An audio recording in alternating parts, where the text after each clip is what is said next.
kuhan kabsat, papatungan ko siya ng ano, ng jokes. Jokes of the day. Kaya yan ang gusto nila sa vlogs ko eh. Puro kalokohan. I always feel my mind's made up for the way that I feel. There's no beginning, there'll be no end. I love. And ang ganda ng ano, 3 colors. Oh, 3 colors ng lips. Yan ang maganda. Woohoo!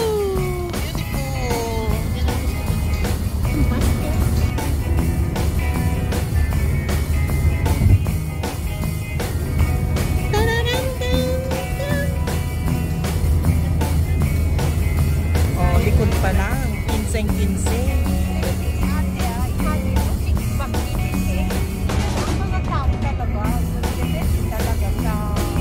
Everything, no, and no. Every time I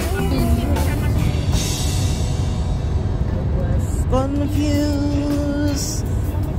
Wait, my mind. It's for Mommy Glenn. No, come here na. I can just stop it. No. Kinukuha mo na. Dito na ako. And made me dignity. Yes. Yay! Hi, Annie! Our beautiful driver. Oh, tingnan mo naman. 15-15 ang side view. Ay, wow! Sana all! Chinese na Chinese! My life back into truth again. You know.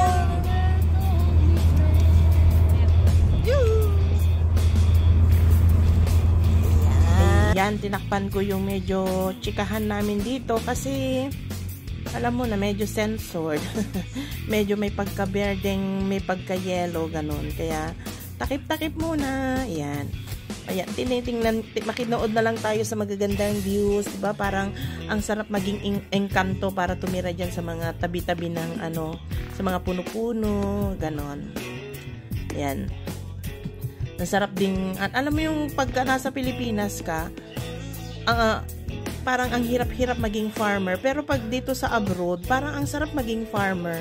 Kasi ang ganda naman kasi ng mga ano nila dito, mga bukirin nila. Hindi katulad sa atin na meron nang marami nang kuhol, marami pang linta. Eh talagang hindi maganda. Hindi magandang maging magsasaka doon. Pero dito sa abroad, parang ang sarap maging magsasaka kasi feeling mo pwede kang humiga-higa sa ano, sa bukiran nila. Hindi katulad sa atin, subukan nating humiga-higa sa bukirin, tingnan mo kung di magpista ang mga itim na linta. O di ba?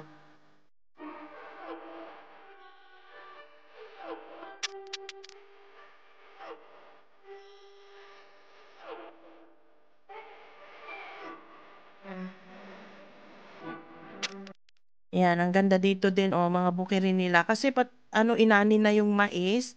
So, papalitan na yata ng patatas. And after ng patatas, mani. Tapos, pag summer na, sunflower. Ganon. Kasi, syempre, hindi naman sila mahilig dito ng mga ng bigas. Sa atin, Diyos ko, bigas, palay, laging palay. Ewan ko sa bandang north yata, sa mga upper north sa amin, like Ilocos, ganon. Sa ano naman sila, mga tabako, at saka gulay-gulay. Sa amin sa Cagayan, puro lang bigas palay. Bigas palay. That's so beautiful. I don't. Wow! Oh, ang ganda! Tayo mamaya rito? So beautiful. Ang ganda dito. Oo. Hindi ako kailangan ko maging maganda. Yun o. Kailangan ko maging maganda, BF. Ewan ko sa'yo. Ako, nagbibideo ako. Wala akong kanya-kanyang buhay tayo ngayon. Pwede tayong lumamon.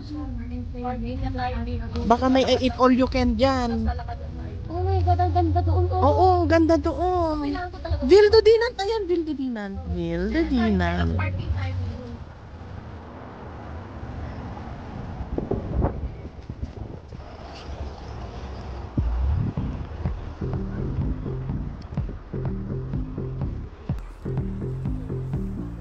Di ang taubing.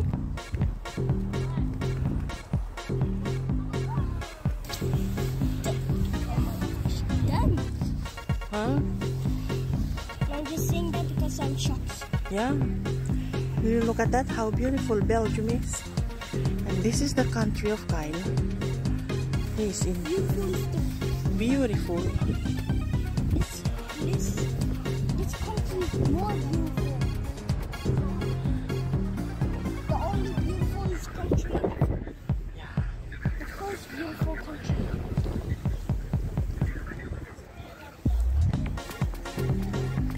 This is very beautiful. Yeah.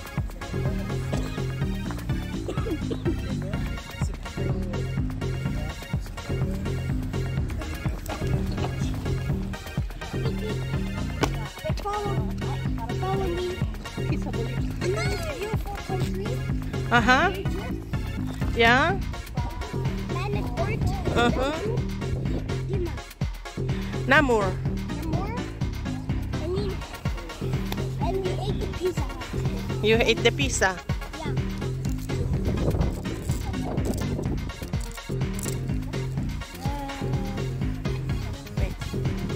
And then go. Continue. Here are the mountains. Uh-huh. See? Also. Huh? Yeah, well.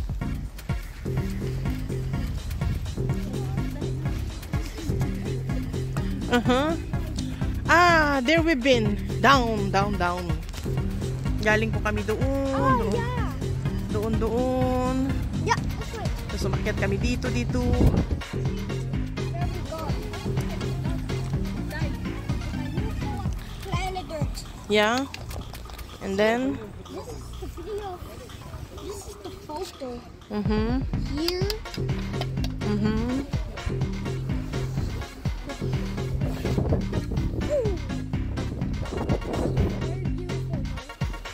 Very beautiful, guys. No, wait, wait. Don't use it.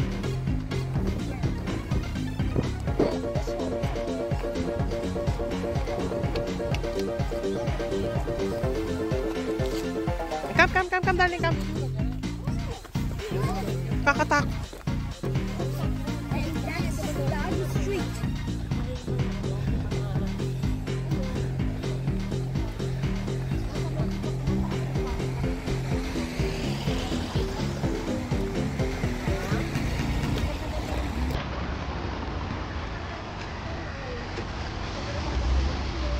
Hi, Kyle.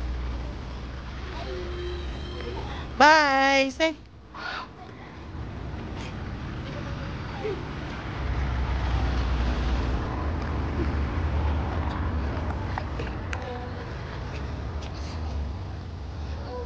Traffic na sa baba. Traffic na sa baba.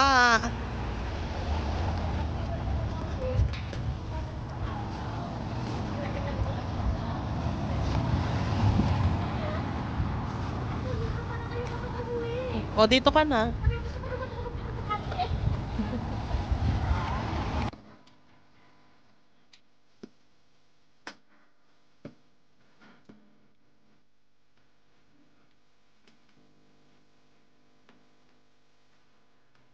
Wala, dinugtong ko na lang 'to para umabot sa oras, oh, 'di ba?